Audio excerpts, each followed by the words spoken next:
Kita mulai nih ya. Ya Pak. Taufik. Pak Taufik. Ya Pak, silakan dimulai Pak. Silakan ya. Ya, Pak. Oke, baik. Assalamualaikum warahmatullahi wabarakatuh. Waalaikumsalam warahmatullahi wabarakatuh. Saudara Muhammad Ismail, betul? Iya, betul Pak. Muhammad Ismail, selamat datang. Kemudian Bapak-Bapak penguji, ini ada 2 orang, Bapak Dr. Sparta dan Dr. Bambang Budiana. Saya menggantikan Pak Rozini sebagai pimpinan di program MM. Jadi Pak Ismail belum pernah ketemu saya. Sudah Pak. Kuliah apa dulu? Dulu kuliah semester 3 Pak. Oh ya. Kalau gitu udah ketemu ya. Iya, jadi oke. Jadi saya akan memimpin sidang ini untuk presentasi hasil penelitian saudara Muhammad Ismail yang meneliti tentang 3 hal ya, yaitu pengawasan melekat, kemudian audit internal, dan good corporate governance. Betul. Pengaruhnya terhadap fraud pada bisnis mekar. Nah, mekarnya ini hanya 2 ya. Iya. Singkatan ini ya. Singkatan ini ya. Singkatan ini. Iya, singkatan Pak. Oke, jadi ini adalah produk loan dari PT Permodalan Nasional Madani Persero. Ini adalah BUMN. Nah, tadi saya ngobrol-ngobrol sama Ismail, katanya ini nanti mau di merger dengan BRI. Nah, pegadaian juga katanya Pak Sparta. Jadi jumlah BUMN akan diciutkan nih Pak, kelihatannya Pak. Itu beda bisnisnya gimana tuh? Lending ini kan lending juga Pak. Jadi ya, tapi anunya beda.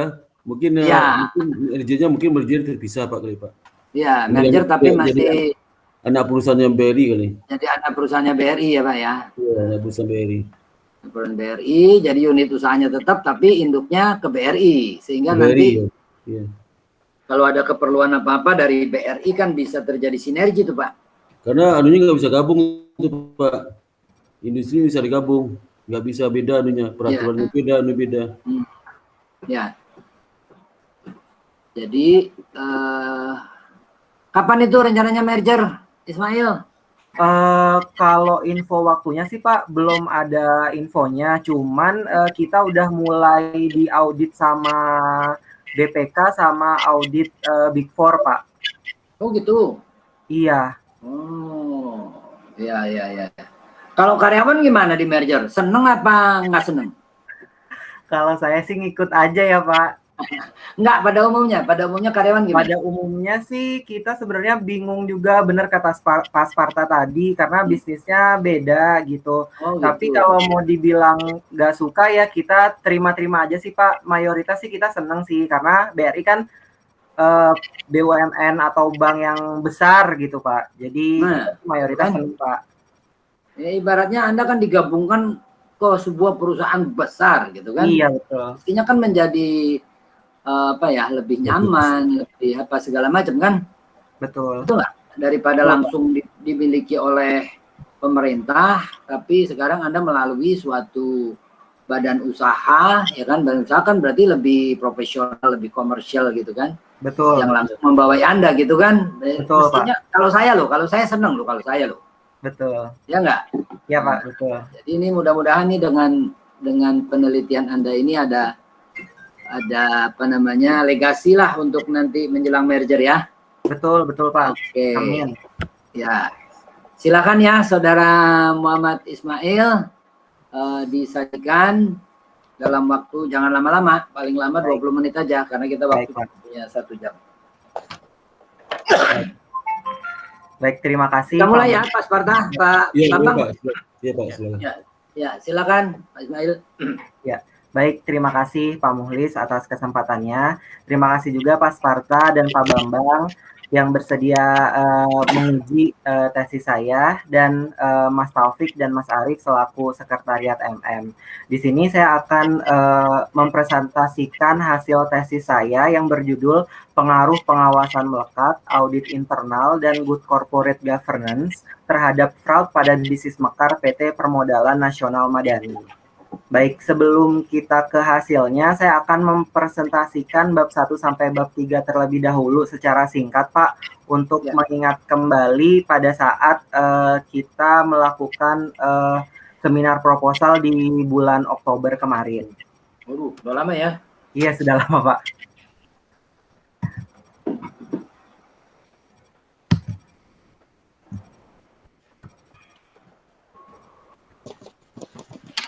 Baik, yang pertama adalah pendahuluan, Pak. Kenapa saya mengambil judul tesis ini? Dikarenakan sampai dengan tahun 2020 PT Permodalan Nasional Madani yang selaku BUMN gitu ya memiliki 110.966 kasus fraud yang dilakukan oleh karyawan karena unsur kesengajaan. Hal ini membuat perusahaan mengalami kerugian operasional sebesar kurang lebih 9 miliar rupiah. Nominalnya juga tidak terlalu besar untuk total kasus yang 110.000 karena untuk di Mekar sendiri jumlah pinjamannya juga kecil, Pak, yaitu dari 2 juta sampai 7 juta rupiah dan angsurannya per minggu itu mulai dari 50.000 sampai 200.000 per minggu. Dan untuk rumusan masalah, yang pertama adalah bagaimana pengaruh pengawasan melekat terhadap fraud di PT Permodalan Nasional Madani Persero. Yang kedua adalah bagaimana pengaruh audit internal terhadap fraud di PT Permodalan Nasional Madani Persero. Yang ketiga adalah bagaimana pengaruh good corporate governance terhadap fraud di PT Permodalan Nasional Madani Persero. Tujuan dari penelitian ini adalah untuk mengetahui pengaruh dari pengawasan melekat, audit internal, dan good corporate governance terhadap fraud di PT Permodalan Nasional Madani Persero. Selanjutnya untuk bab 2, kajian pustaka. Di sini saya mengambil teori dari Fahmi yang menjelaskan pengertian dari resiko operasional yang menurut beliau adalah resiko yang umumnya didasarkan dari masalah internal perusahaan. Resiko ini terjadi dikarenakan oleh lemahnya sistem kontrol perusahaan yang dilakukan oleh pihak internal perusahaan. Untuk kerangka pemikirannya seperti ini, pengaruh dari pengawasan melekat terhadap fraud, audit internal terhadap fraud, dan good corporate governance terhadap fraud. Dan untuk perumusan hipotesisnya di sini ada 3. Yang pertama adalah pengawasan melekat secara parsial berpengaruh secara signifikan terhadap resiko fraud perusahaan. Yang kedua, audit internal secara parsial berpengaruh signifikan terhadap resiko fraud perusahaan. Yang ketiga adalah good corporate governance secara parsial berpengaruh signifikan terhadap resiko fraud yang dilakukan oleh karyawan di perusahaan. Selanjutnya untuk bab 3, metodologi penelitian. Di sini saya menggunakan desain penelitiannya itu deskriptif kuantitatif. Untuk populasi sampelnya adalah kepala area dan regional manager pengawasan Mekar yang terdiri dari 139 responden. Pengumpulan datanya itu terdiri dari penelitian lapangan. Di sini saya menggunakan kuesioner dan analisis datanya menggunakan regresi linear berganda untuk uji validitas, uji reliabilitas, dan uji T.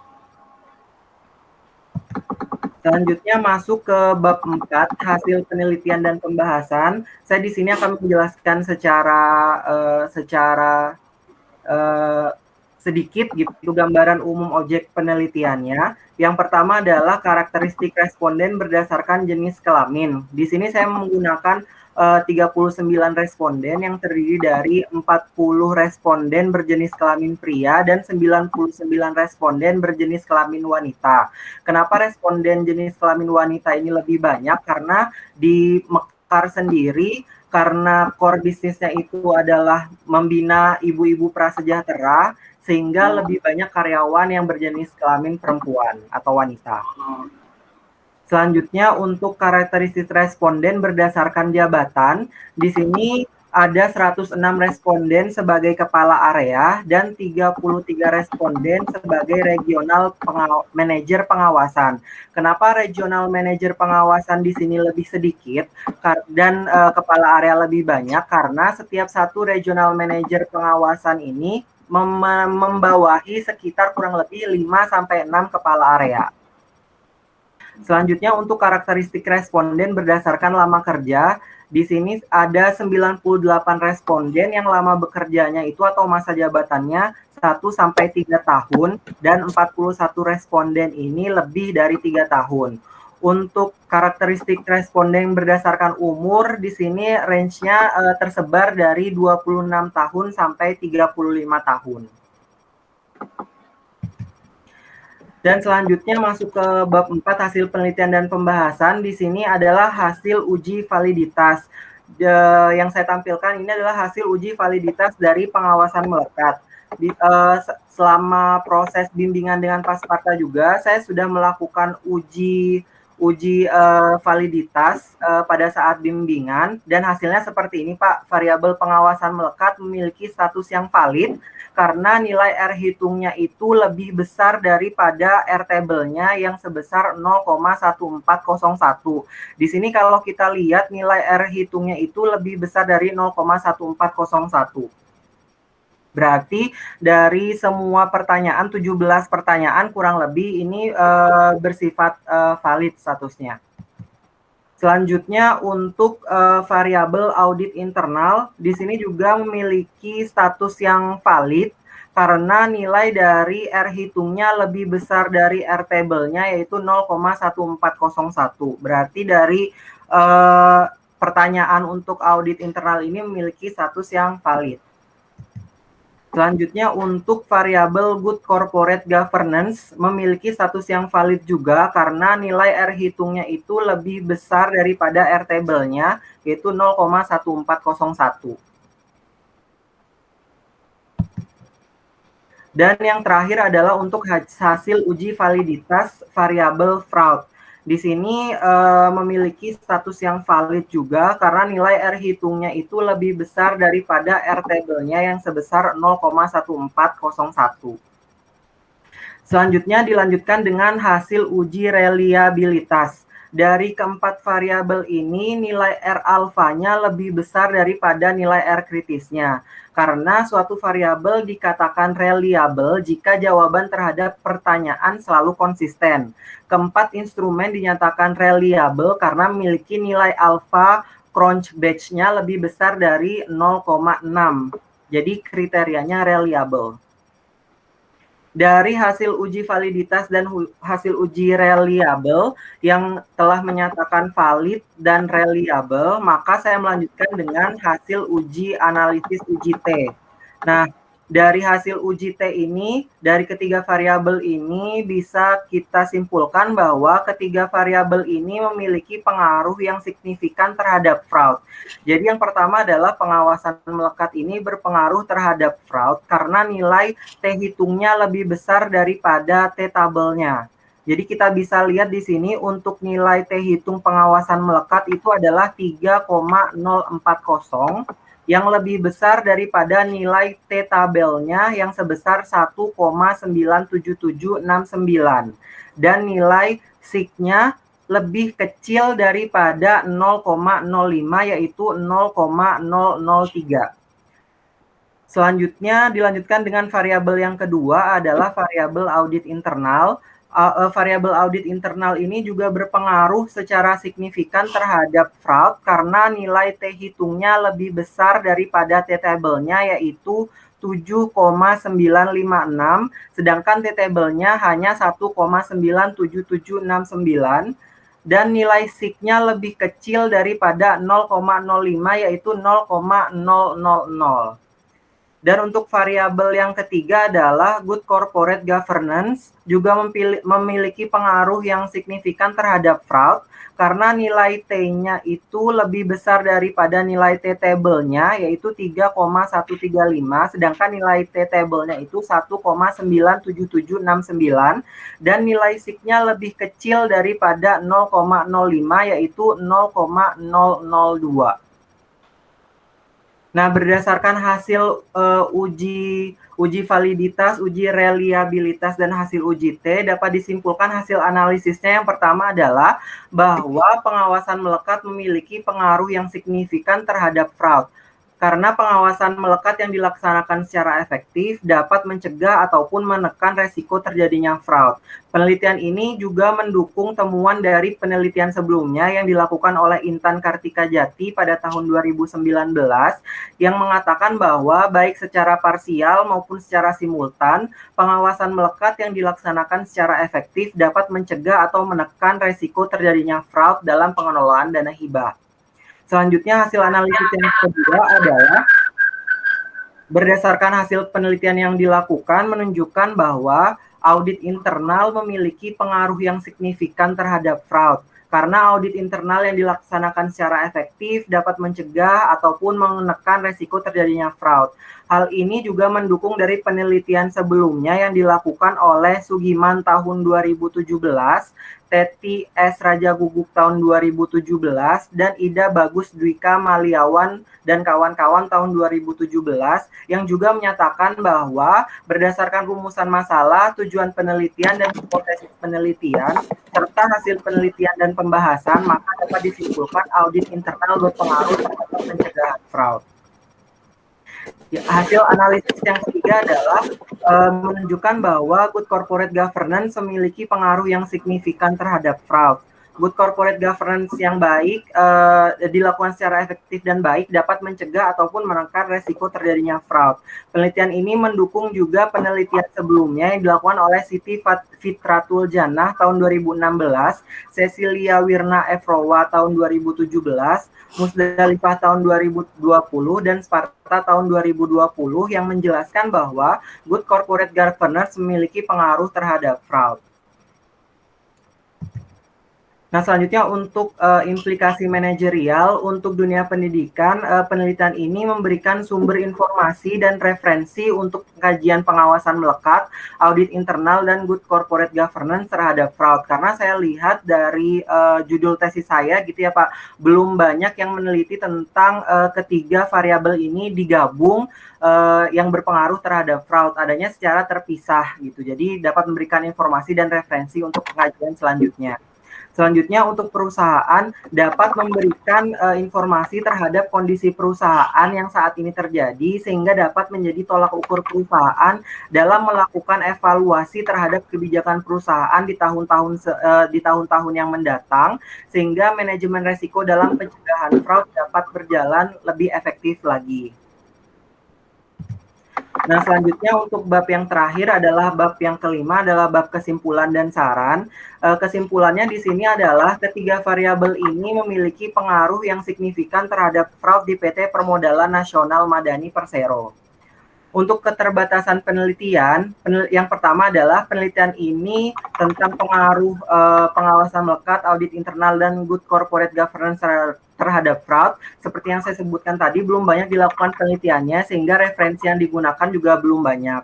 Yang kedua, responden dalam penelitian ini tidak mencakup segala area, beberapa keterbatasan seperti waktu, jumlah responden, dan juga lokasi penelitian.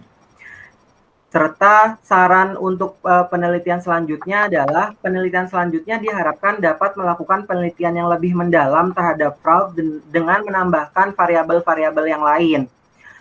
Yang kedua adalah penelitian selanjutnya diharapkan dapat mengumpulkan karakteristik responden yang lebih banyak sehingga dapat lebih mendalam gitu hasil penelitiannya. Yang ketiga adalah penelitian ini hanya bersifat cross-sectional sehingga perlu dibandingkan dengan data penelitian yang bersifat time series jika ada pengumpulan data berdasarkan observasi dan wawancara juga diperlukan. Demikian presentasi dari hasil tesis saya.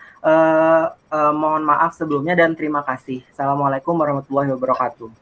Terima kasih Saudara Muhammad Ismail. Saya rasa penyajiannya sudah cukup runtut dan kami secara garis besar sudah bisa menangkap apa yang Anda teliti ya. Iya Pak. Nah sekarang kita beri kesempatan kepada Bapak Dr. Bambang Budiana untuk menanyakan mengenai metode atau kesimpulan atau apa yang perlu diperdalam ya atau dikoreksi mungkin barangkali. Bagaimana Pak Bambang? Baik, terima kasih atas kesempatannya. Assalamualaikum warahmatullahi wabarakatuh. Waalaikumsalam warahmatullahi wabarakatuh. Di Bapak dan teman-teman dari sekretariat dan Muhammad Ismail yang sedang ujian ya. Iya Pak. Nah, seperti biasa saya biasanya mulai dari belakang. Saya akan melihat kepada daftar pustaka ya. Jadi di sini kalau saya perhatikan nanti dicek lagi terkait dengan beberapa literatur. Tadi saya lihat ada yang belum masuk di dalam daftar pustaka ya. Itu satu. Yang kedua adalah sekali kita menuliskan, ambillah contoh pada Abdul Rahman tahun 2001 ya.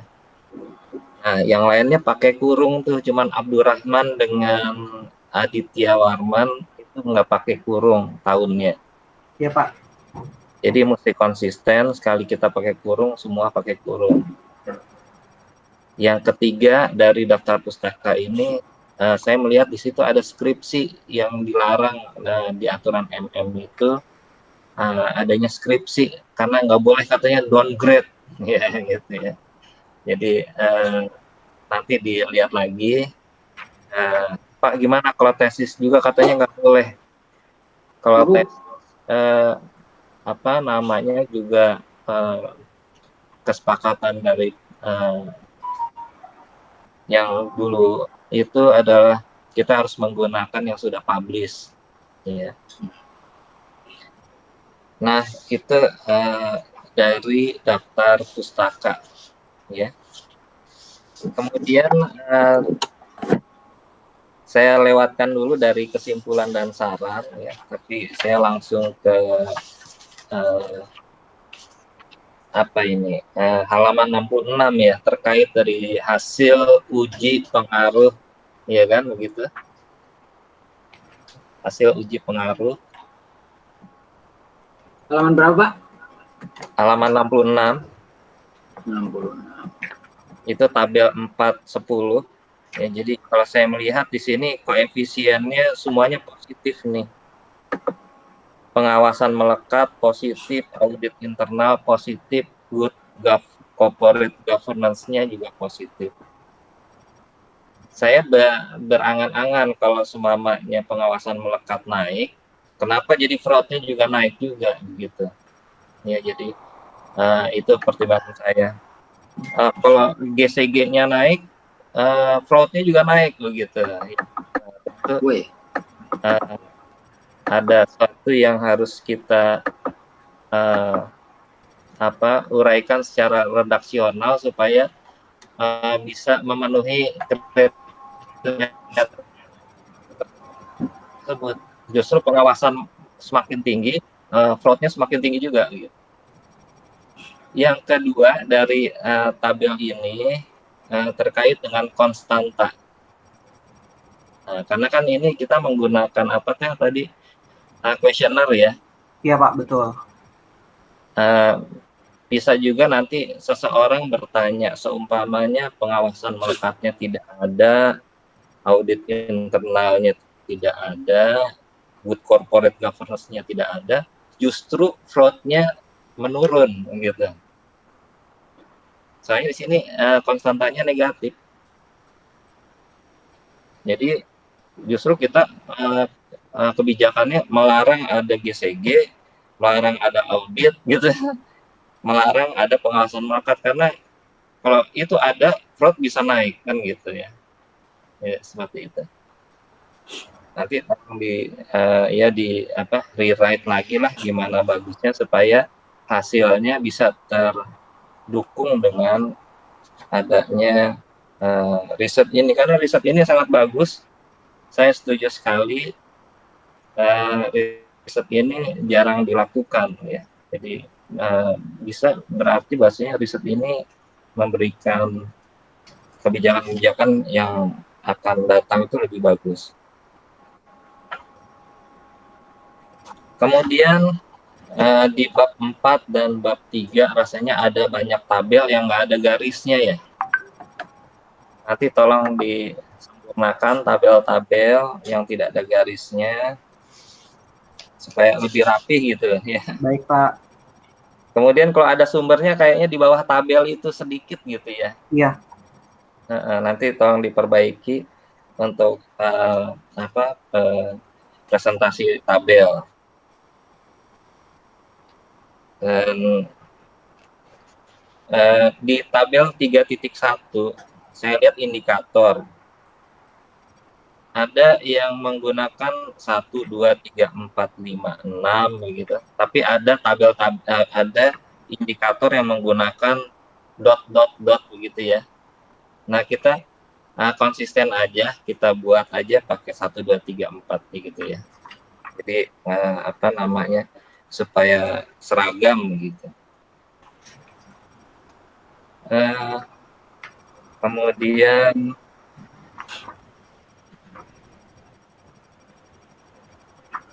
ya, di sini di tabel di gambar 2.2 ya, saya melihat ada semacam kerangka pemikiran. Mungkin kita uji F juga nggak? Saya sih nggak pakai uji F, Pak, karena saya cuman ngelihat secara simultan aja sih, Pak, nggak parsial. Simultan itu uji F kan? Oh, kebalik ya, Pak. Secara parsial harusnya, Pak. Jadi pengaruh antara satu variabel dengan variabel X-nya dengan variabel Y-nya saja, bukan dari variabel ketiga variabel mempengaruhi satu variabel Y-nya. Iya. Biasanya satu paket gitu, tapi ya kalau nanti mau dibikin satu paket juga nggak apa-apa. Oh, baik, Pak. Baik. Termasuk tabel yang tadi juga muncul juga di tabel 2.1 ya. Itu kalau tadi pakai nomor 1, 2, 3, di sini pakai dot semua nih. Jadi nanti diseragamkan aja pola pembuatan tabel ya. Mungkin itu saja Pak Muflis. Ya, terima kasih Pak Bambang. Saya persilahkan. Terima kasih Pak Bambang. Ya. Terima kasih Pak Bambang masukannya, Pak. Iya, sama-sama. Silakan Saudara Ismail untuk menanggapi. Ya, baik. Untuk saran dari Pak Bambang kemarin, memang dari dari pada saat kita ujian sempro gitu ya, saya juga mendapatkan kritikan dari daftar pustakanya juga karena kemarin spasinya double, Pak. Jadi saya bikin satu sekarang seperti itu. Untuk yang skripsi juga, kenapa saya memasukkan skripsi di sini gitu ya? Karena yang saya bilang tadi tentang tesis saya di sini ini masih jarang secara jurnalnya juga masih jarang, Pak. Jadi semua jurnal yang ada saya kumpulkan, saya baca, dan yang menurut saya bisa saya masukkan sebagai bahan dari tesis saya masukkan. Kalau misalkan nanti dari skripsi itu memang tidak boleh, akan saya drop dan akan saya ganti dengan jurnal-jurnal yang lain yang lebih akurat gitu istilahnya, Pak. Gitu. Untuk yang gambar tabel-tabel tadi, mohon maaf Pak, memang kemarin saya lupa untuk mengganti dari angkanya juga gitu, seperti itu Pak. Mohon maaf sekali Pak, karena tadinya saya dot semua, cuman saya kepikiran mau ganti ke angka, tapi yang di bagian bawah itu nggak bisa diganti angka gitu. Jadi saya bingung gimana ya mau angka, mau dot gitu. Saya mohon maaf Pak, mungkin nanti kedepannya akan saya ganti gitu. Dan terkait uji F, apabila nanti saya rasa dan saran dari Pak Bambang juga saya terima gitu, secara hasil uji gitu, uji F dan uji T itu sudah ada di satu hasil gitu Pak. Jadi nanti bisa saya masukkan juga. Dan kalau saya lihat dari hasil uji F-nya juga ya, yang di atas uji T itu ANOVA ya Pak, untuk hasil uji F-nya itu memang berpengaruh secara simultan juga. Seperti itu Pak. Ya mungkin nanti bisa saya tambahkan Pak gitu agar tesis saya juga bisa bermanfaat bukan cuma buat saya tapi buat orang banyak gitu Pak, karena yang betul yang Pak Bambang bilang tadi memang dari secara tesis gitu ya atau secara penelitian ini juga jarang gitu, makanya saya juga sering konsultasi juga sama Pasparta ngasih memberikan masukan juga kepada saya gitu ya. Kurang lebih sih saya tadinya kan jurusan komunikasi nih Pak, saya nggak tahu nih Pak tentang ekonomi gitu. Tapi dengan adanya Pasparta, terus kita ketemu Pak Bambang di semester 1, ketemu Pak Muhlis di semester 3, saya jadi belajar banyak sih Pak tentang penulisan tesis ini gitu. Jadi dari pemilihan judul juga saya juga belajar banyak gitu. Saya mencari memang judul-judul yang kiranya nggak mainstream gitu Pak, atau bisa ada perubahan yang baru atau warna baru bagi dunia pendidikan juga sama perusahaan gitu juga Pak gitu. Gitu sih Pak. Jadi kurang lebihnya saya mohon maaf ya Bambang. Ya. Oke, baik. Tapi nanti saran-saran dari Pak Bambang di ini ya. Iya Pak. Ya. Siap Pak. Uji F kan tinggal masukin aja. Iya betul. Terus Pak. tadi yang mengenai arah tadi belum dijawab tuh, arah positif koefisien itu gimana tuh? Oh Atau iya. salah mencantumkan atau gimana? Kalau secara hasil uji memang seperti itu Pak untuk tabel yang 4.10.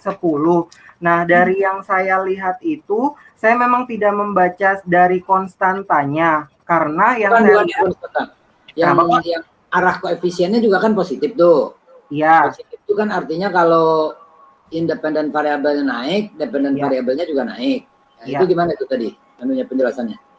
Jadi penjelasan saya di sini dari apabila konstantanya setiap variabel itu positif, variabel dependennya atau di sini fraudnya itu mungkin betul kata Pak Bambang tadi ya, jadi itu juga bisa naik, tapi apabila dibarengi dengan pengawasan melekat, audit internal, dan corporate governance dari perusahaan yang bagus, menurut saya, fraudnya juga akan menurun.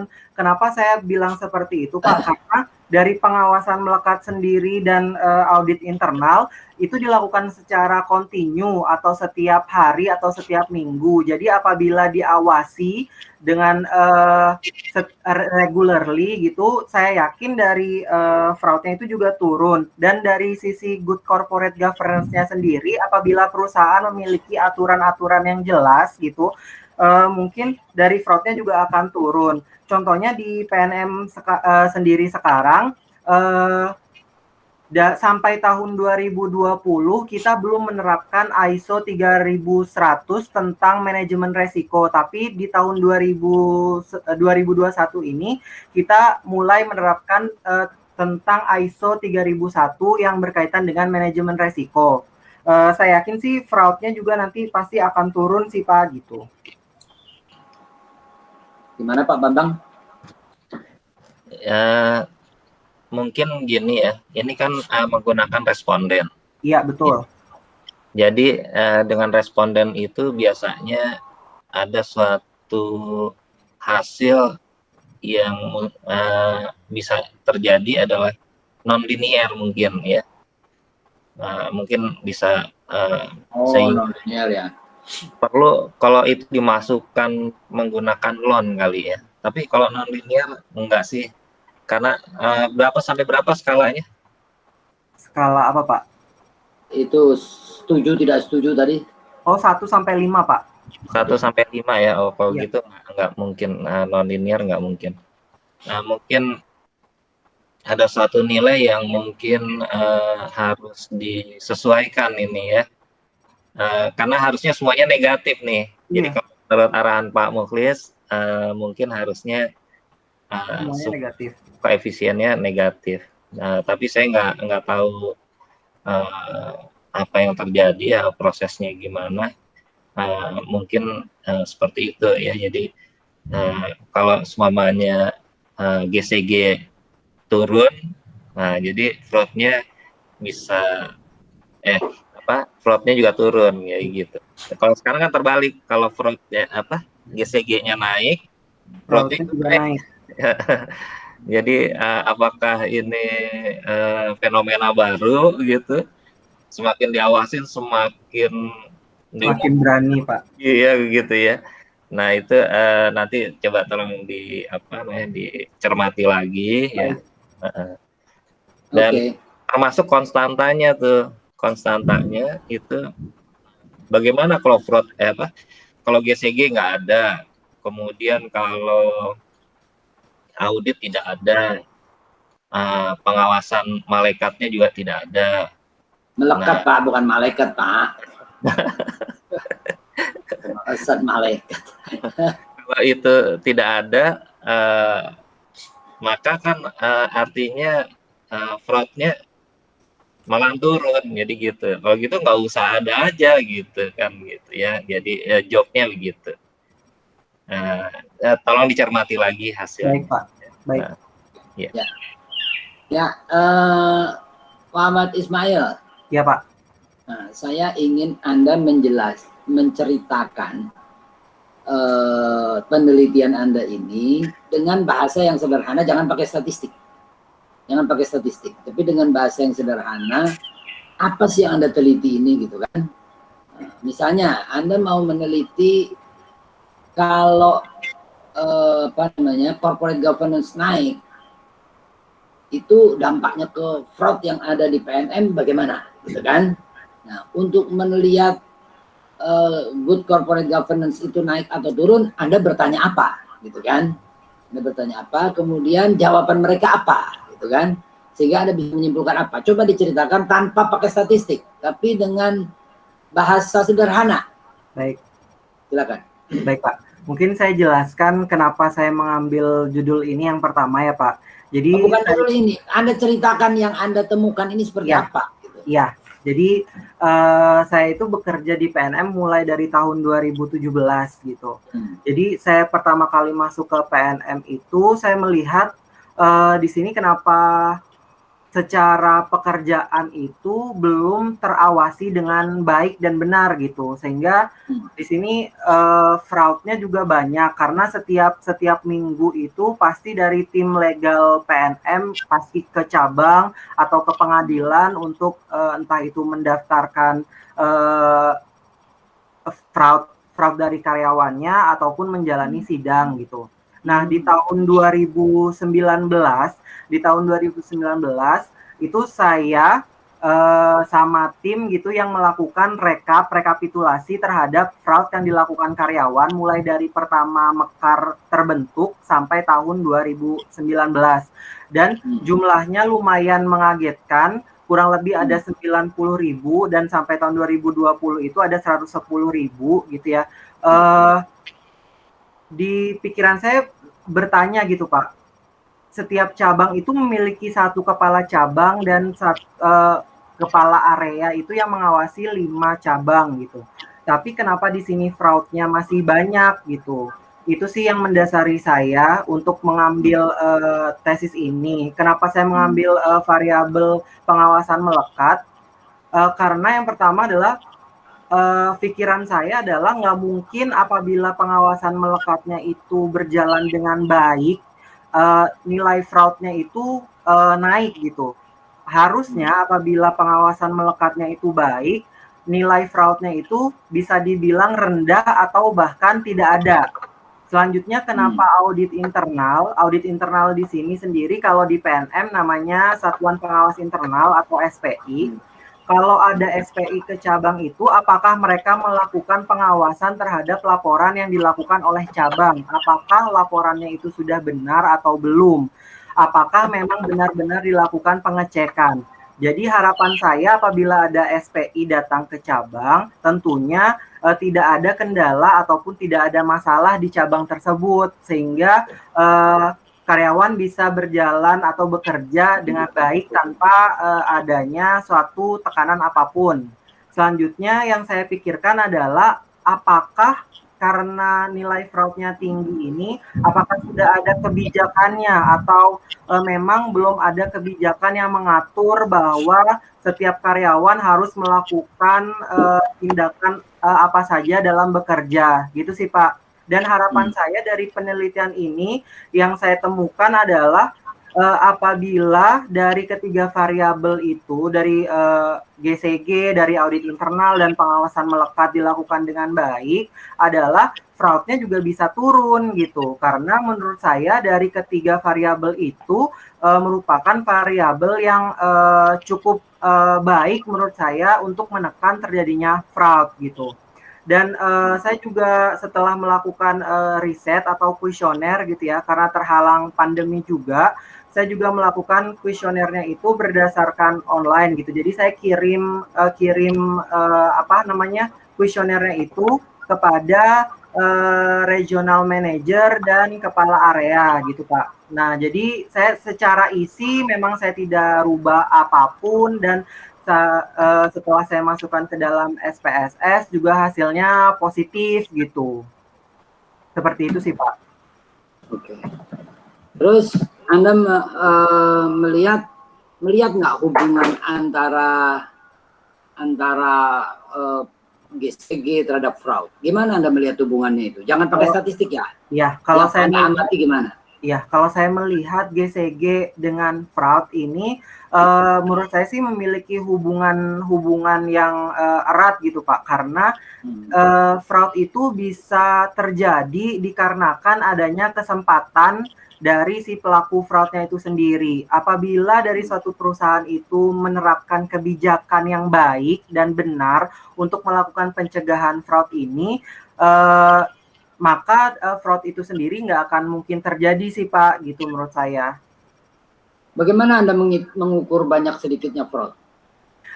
Saya mengukur banyak sedikitnya fraud itu dari seberapa intens atau seberapa banyak karyawannya itu melakukan kecurangan di cabang Pak, dan total akumulasi keseluruhan dari fraud yang ada di PNM.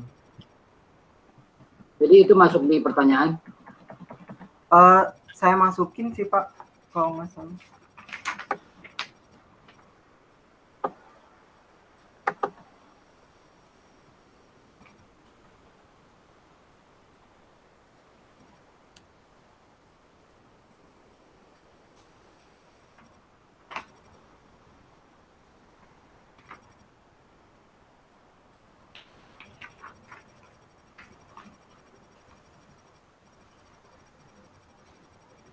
Anda masukin nggak?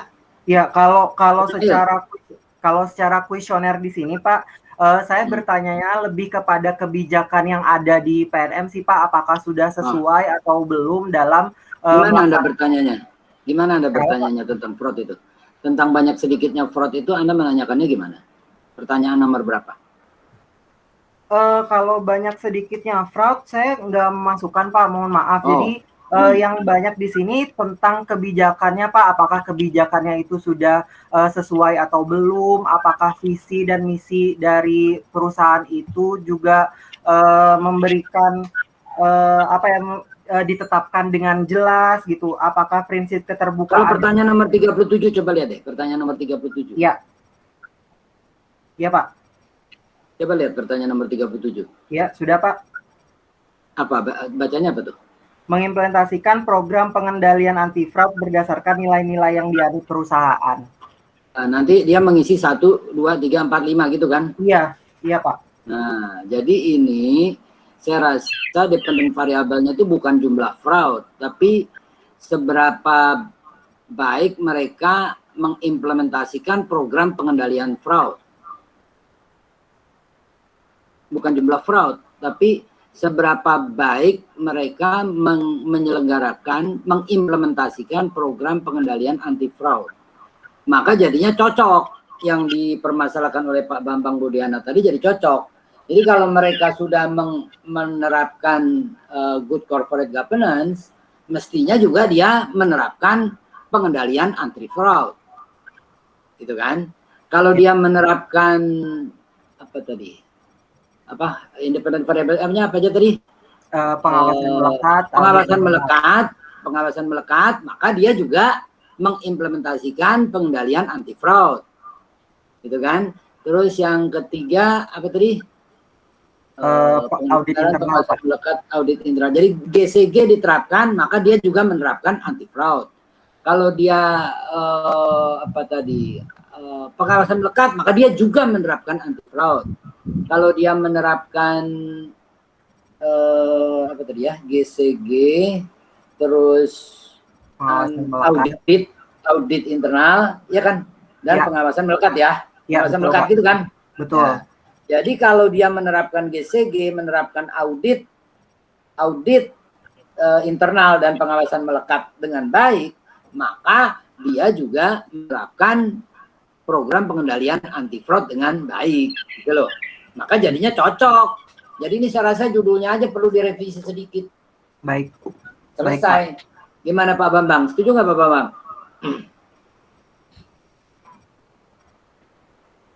Pak Bambang. Aduh Pak Bambang kemana? Iya Pak. Gimana Pak Bambang? Udah cocok ini Pak Bambang. Iya. Ini nggak masalah ini yang Bapak masukkan tadi. Cuma nama variabel dependennya aja. Iya. Ya kan? Jadi tadi sarannya Pak Mukhlis sangat baik sekali. Kalau perlu dirubah di judulnya juga akan melengkapi. Iya, rubah judulnya. Jadi ini cuma redaksionalnya aja kalimatnya, sehingga jadi cocok. Karena kalau judulnya seperti itu, jadinya muncullah kayak Pak Bambang tadi kan. Baik Pak. Ya Pak. Judulnya direvisi dikit aja lah, selesai itu. Iya Pak Bambang, setuju nggak Pak Bambang? Iya. Ya, sip. Ya, oke. Selesai masalahnya. Ya Pak Bambang. Ya, jadi kita udah ini nih, udah cukup terang lah. Tadinya agak kurang terang, tapi sekarang udah cukup terang lah. Ya, mungkin yang negatif tadi juga jadi cocok tuh Pak Bambang. Betul nggak Pak Bambang? Yang konstanta negatif tadi loh. Iya. Iya kan, jadi cocok itu. Konstanta negatif jadi cocok. Jadi kalau dia nggak menerapkan GCG, nggak menerapkan audit internal, nggak menerapkan pengawasan malaikat, Pak Bambang, maka penerapan anti fraudnya juga negatif. Cocok kan Pak? Iya nggak? Iya. Ya. Oke. Kami udah cocok nih, tinggal direvisi dikit aja. Baik Pak. Itu kan Pak Bambang? Ya. Oke. Nah ini pembimbing. Oke, Silakan Pak Sparta. terima kasih Pak Mukhlis ya. Saya tadi menarik juga diskusinya ya. Terutama pertama diskusi tentang mengenai konstanta Pak ya. Konstanta itu kita tidak melihat positif negatifnya, kan dia tetap itu. Jadi bukan istilah dia naik atau turun ya. Konstanta itu nggak ada hubungan naik dan turun, tapi angka tetap. Jadi kalaupun dia negatif ya, misal negatif ya. Kalau nggak ada dia negatif, artinya kalau ada, kalau tadi kan udah clear ya. Jadi anti fraud. Jadi judul anti fraud itu. Kan tadi saya lihat, aduh, tulisannya Mak Ismail ini logika suka putar-putar ini, pusing biasa ya. Sudah Pak, udah cocok kok Pak. Iya, jadi memang anti fraud itu. Jadi tadi saya kalau Pak Mukhlis tidak merujuk ke kuesioner, tadi saya perintahkan dia suruh ke kuesioner lagi itu. Ada yang salah ya. Jangan Pak. Ya, masih seperti itu. Jadi takutnya dia itu ada kalimat statement yang negatif tetap negatif dimasukkan ke negatif kan dipositifkan itu. Ini bisa juga seperti sudah itu. Cocok kok Pak, sesuai Pak, sudah sesuai Pak. Sekali itu ya. Anti fraud seperti contohnya ya. Kalaupun konstanta positif sih nggak ada masalah ya. Konstanta positif, anti fraud positif. Karena tetap segitu aja. Dengan adanya program-program yang 3 itu bisa naik itu turun. Itu baru kita masalah naik itu turun ya. Jadi saya rasa itu tidak ada masalah lah Pak Bambang kalau konstanta itu positif negatif ya. Bagaimana kita interpretasikan ya, yang penting fokus kita ke independent variabelnya. Misalnya kalau seandainya independent variabel negatif, kemudian kalau seandainya ada variabel bisa naik bisa turun itu nggak masalah juga ya. Tapi konstanta bukan masalah naik itu turun ya. Jadi kemudian juga mengenai apa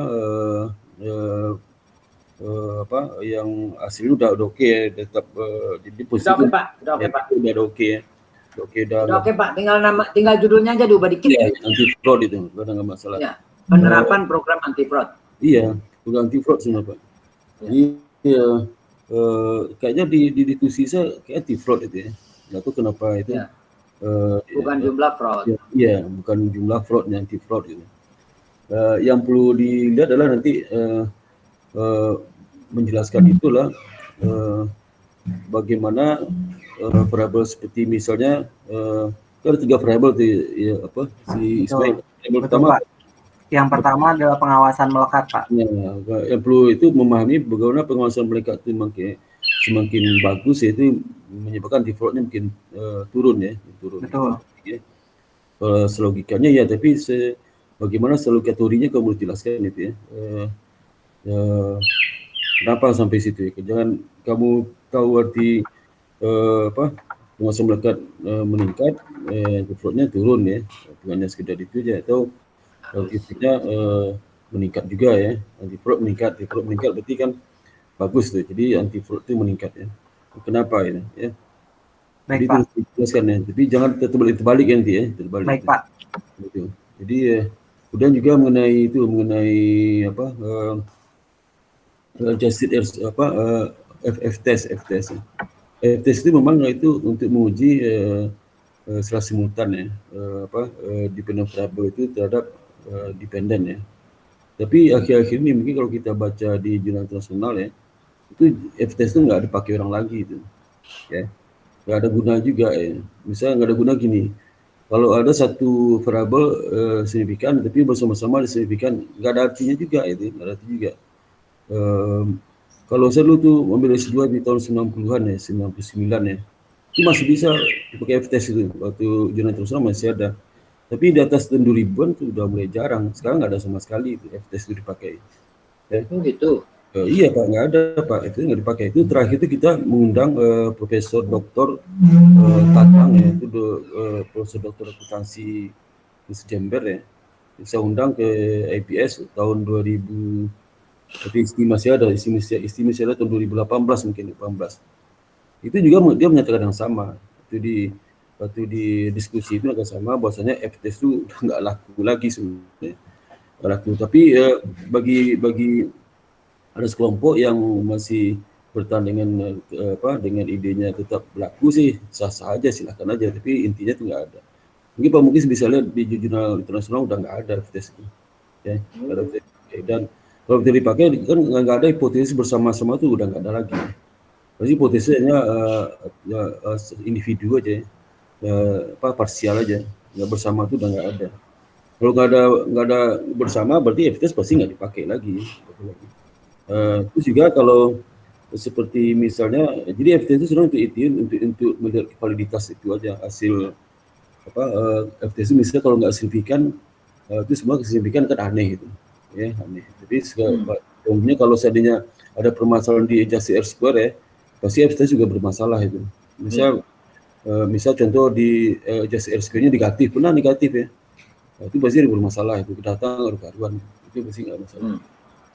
Itu biasanya seperti itu. Jadi itu Pak Bambang mungkin saya sampaikan seperti itu Pak Bambang, tapi bisa jadi di ilmu-ilmu lain ya, di ilmu-ilmu bukan akuntansi, bukan di keuangan, mungkin masih menggunakan F-test itu karena pertimbangannya banyak itu. Misalnya kalau dalam ilmu Asakta mungkin bisa dipakai karena dia nggak mau misalnya ada 3 independent variable, dia dalam praktek mungkin 3 harus diikutkan terus ya. Bisa di Sakta bisa seperti itu. Kalau seandainya pakai 2 nggak bisa, di Sakta bisa seperti itu, sehingga dia menggunakan F-test terus. Tapi kalau di sosial mungkin itu agak berkurang ya, jadi jarang variabel itu nggak dipakai, ketiga juga nggak apa-apa, 2 juga boleh dioperasi boleh. Tapi kalau kita tahu kalau suatu penyakit itu kalau 3 variabel pengaruh dibuka semua 3 variabelnya karena nggak bisa pisah itu ya.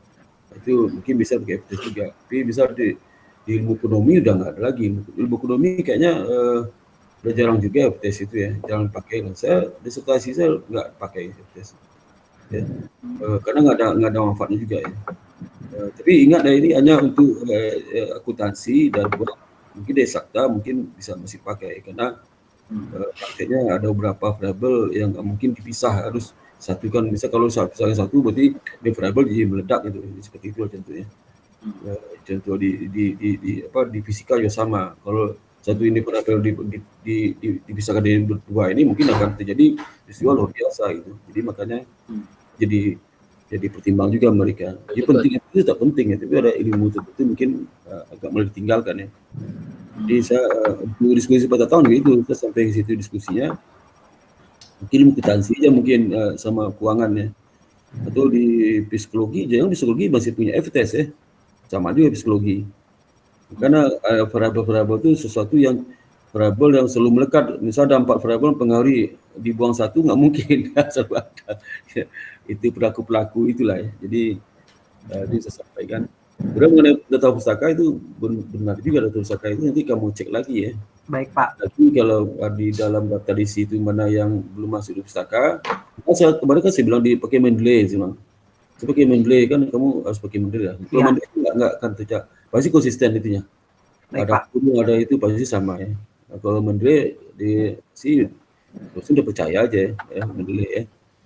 Karena Mendeley itu bisa mendeteksi dan data pustaka yang kamu kutip itu otomatis tersanitasi, sitasi itu otomatis sitasi. Tapi kalau nggak pakai Mendeley, kemungkinan kamu pakai tulisan saya, kamu cantumkan di referensi tesis kamu. Tapi kalau pakai Mendeley, bisa ya sitasi nggak dihitung karena nggak terdaftar di Mendeley terkoneksi Google Scholar, bisa jadi seperti itu. Kecuali kalau kamu publikasi jurnalmu, mungkin bisa terdeteksi. Tapi kalau hanya tesis ya kan nggak dipublikasi itu, kemungkinan nggak terdeteksi oleh Google Scholar ya, kemungkinan ya, apalagi disertasi kamu itu nggak di repository juga ketutup ya, bisa jadi. Itu aja gunanya ya, sesuatu ya. Karena seperti contoh dulu kan banyak juga jurnal saya yang dikutip-kutip sama masalah kampus lain. Tapi karena proses nggak terkutip link ke Google Scholar, jadi sisa-sisa nggak kehitung itu yang jumlahnya segitu itu ya. Itu yang gue pakai juga Mendeley. Nanti pelajari ya, Pak. Itu yang lain juga saya rasa itu aja Pak Muklis yang perlu saya sampaikan. Mudah-mudahan Ismail bisa bermanfaat tesis ini ya. Amin. Terima kasih Pak Sparta. Masih dalam hitung 1 semester, jadi bukan extend ya, masih 1 semester. Ya demikian Pak Muklis. Assalamualaikum warahmatullahi wabarakatuh. Pak Bambang, terima kasih banyak Bambang, masuknya hebat sekali. Pak Muklis, terima kasih banyak. Ya.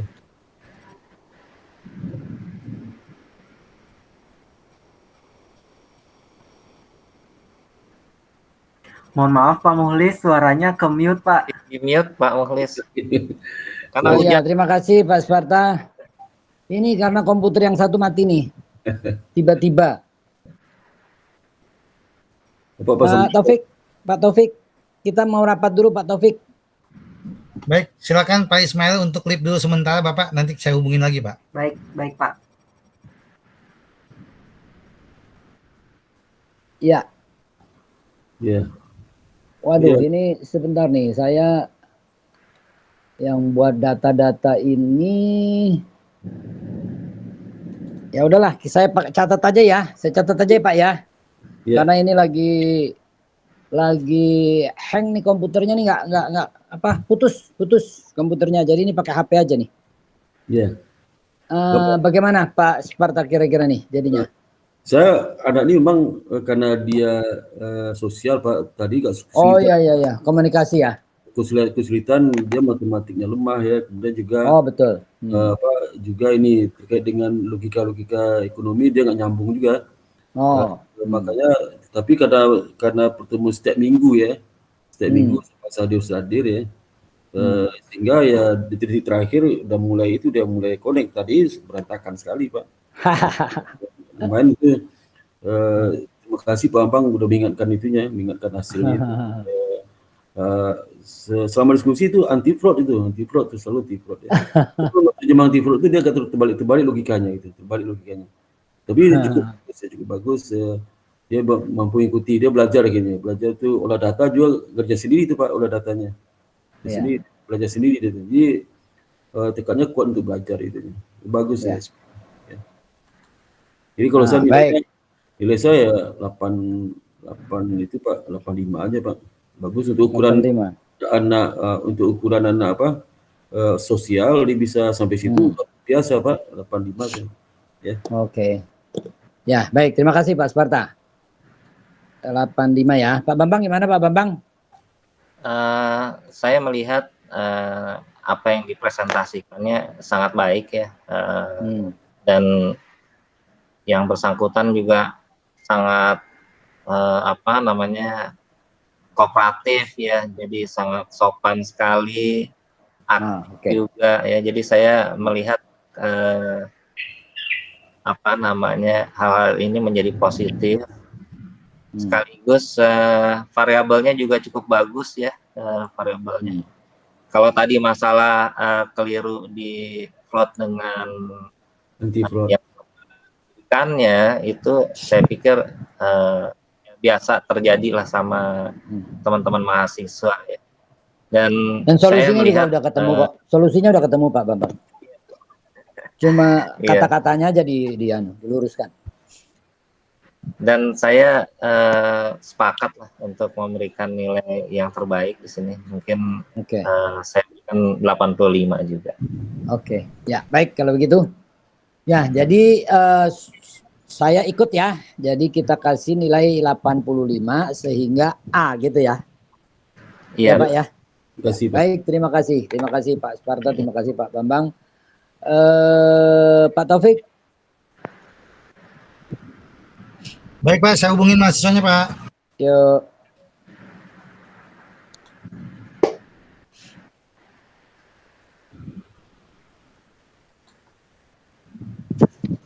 Pak Bambang diundang nggak Pak Bambang? Nanti rapat jam 4. Diundang kan? Iya Pak, diundang. Sip. Oke Pak, sudah ada mahasiswanya Pak. Iya. Mana Ismail? Ya Pak. Ya, oke Ismail. Kami sudah mendengarkan presentasi Anda. Kami juga sudah mengamati usaha Anda selama menulis, usaha Anda selama kuliah, ya. Jadi itu semua kami perhatikan. Jadi tidak hanya dari hasil akhir tesisnya saja, gitu ya. Ya Pak. Dan juga kemajuan yang Anda peroleh. Anda kan bukan dari bidang ekonomi, gitu kan. Anda tapi punya semangat belajar, gitu kan. Sehingga kalau kita lihat itu bukan hasil akhirnya saja, tapi inkrementalnya gitu ya. Ya nggak Pak? Jadi misalnya dari 30 ke 70 dibanding dari 70 ke 80. Nah, dari 70 ke 80 kan cuma nambah 10. Gitu kan? Tapi kalau dari 30 ke 70 itu kan nambahnya 40 gitu loh.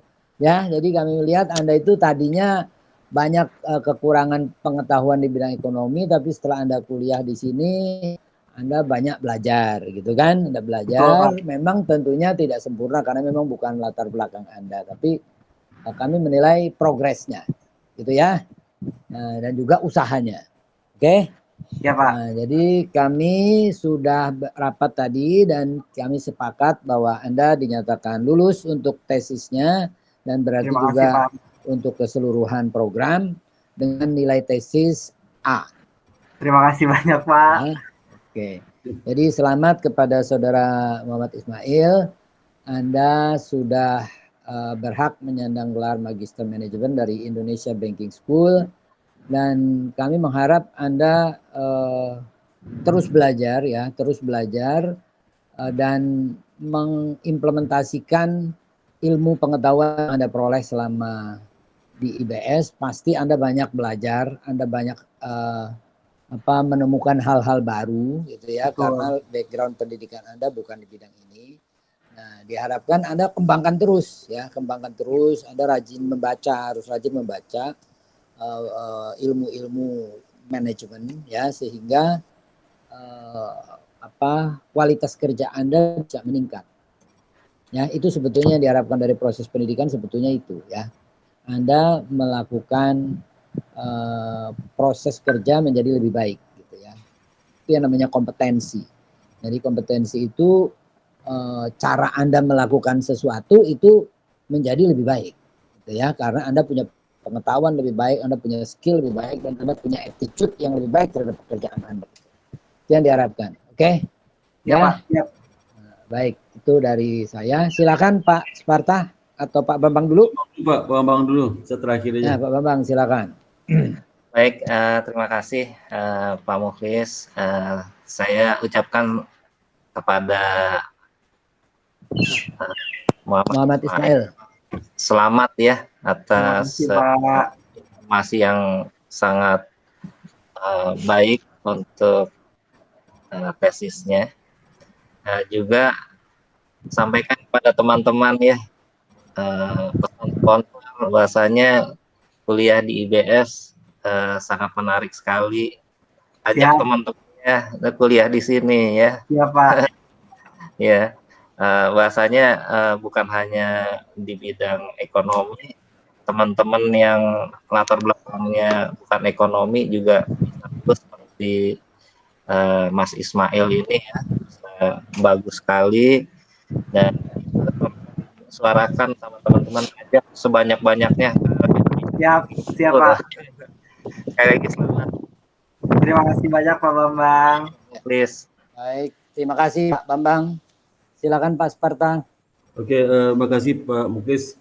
Jadi bertambah lagi alumni yang bekerja di tempat yang berbeda selama ini. Jadi kamu salah satu alumni yang bekerja di PNM ya. Iya betul Pak. Baru pertama kali itu, sehingga makin meluas jaringan EBS alumni. Tenaga alumni itu seperti kata Pak Bambang tadi ya, itu memang harus membantu perkembangan di kampus alma mater dia. Jadi kalau kamu baru pertama kali lulusan alumni EBS di PNM ya, kamu bisa jadi percontohan buat mereka ya, seperti kata Pak Bambang. Tunjukkan bahwasanya S2 kamu itu bukan sembarangan, dan juga katakan meskipun saya dari bidang yang bukan ilmu ekonomi bisnis ya, tapi saya mampu seperti orang yang lulusan ekonomi dan bisnis. Sehingga itu artinya apa? Artinya program S2M itu lebih hebat pada program lain gitu ya. Gitu. Nah, jadi itu kamu diminta juga nanti meyakinkan ke para teman-teman sekerja kamu. Bahasa kalau jangan takut ambil S2 ekonomi bisnis kalau S1 bukan di bidang itu. Kalau takut dan lain di EBS bisa mengatasi masalah ketakutan itu. Ya. Kamu kan di PNM itu banyak juga S1 bahkan macam-macam dari ITB, dari mana-mana ya. Iya Pak. Selain itu ya. Kalau begitu, kalau perlu di sekitar kamu, kalau di situ kalau belum ada ambil S2, sudah ambil S2 aja dan tidak mengganggu pekerjaan kan. Tapi sekarang banyak online kuliahnya ya. Online tidak mengganggu pekerjaan lah. Terus kalau nanti tesis ya itu bimbing online, mungkin nanti kalau sudah normal tetap kita online juga bimbing skripsi, tidak mengganggu bekerja bagi teman-teman kamu yang di PNM itu, nggak mengganggu. Jadi ujian tetap online kita lakukan, waktu kondisi normal nanti tetap online kita lakukan kalau sama MM itu. Karena MM itu bisa dia lagi tugaskan di mana, di Kalimantan tuh ujian tesis nggak ada masalah kan. Agar kita lakukan seperti ini ke depan itu kita tidak akan merubah ya. Nanti ada berdasarkan order itu kalau boleh ya. Jadi sangat bagus lah kalau kuliah S2 di EBS itu ya. Dosen-dosennya pengalaman, direktur aktif, macam-macam lah ya. Yang di semua itu kamu mungkin kan sulit cari tempat lain. Tempat lain itu banyak dosen murni dan tidak sebagus di sini mungkin serasa ya. Kalaupun mereka menggunakan posisi yang kadang-kadang dari teman-teman dia yang enggak begitu punya itulah ya. Tapi di EBS lebih banyak dosen praktisi ya. Mereka sampaikan dan jangan nama baik EBS ya, jangan nama EBS ya, ini dan tunjukkan bukti bahwa kamu mampu ya. Siap. Nah, kamu kan jadi pejabat. Siapa jabatannya apa sekarang? Asisten. Sekarang saya koordinator Pak. Koordinator. Kepala seksi. Di bawahnya kepala bagian. Oh ya, kepala seksi itu. Kepala seksi. Manajer media level 1 itu, level 1 ya. Kamu udah masuk ke dunia manajer itu, sang pelajar ya. Tunjukkan kemampuan kamu ya. Demikian sampaikan Pak Muklis. Assalamualaikum warahmatullahi wabarakatuh. Ya, terima kasih Pak Sparta. Ya, dengan demikian